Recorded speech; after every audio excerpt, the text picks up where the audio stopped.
Want a hands-off investment that automatically adjusts as you get closer to retirement? If target date funds sound ideal but you're not sure how to invest in them, you're not alone. Today, we're setting up a target date fund in your Fidelity account. Welcome back to Guide with Samuel. Let's break it down. A target date fund is a single fund that holds a diversified mix of stocks and bonds, automatically becoming more conservative as the target year, usually your retirement year, approaches. Step 1. Find Fidelity's target date funds. Search for Fidelity Freedom Index Funds in Fidelity's research tools.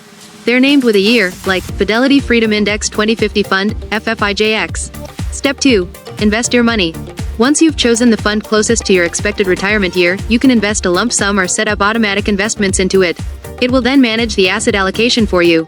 And that leads to my crucial pro tip: choose the index version for lower fees. Fidelity offers both actively managed and index-based target date funds. The index versions, with index in the name, have much lower expense ratios, which means more of your money stays invested and compounds over time. So, just like that, you have a complete, automated investment portfolio in one fund. Using target date funds goes a long way in simplifying your investment strategy. Now I'm curious, what target year have you chosen for your retirement? 2040, 2050, 2060?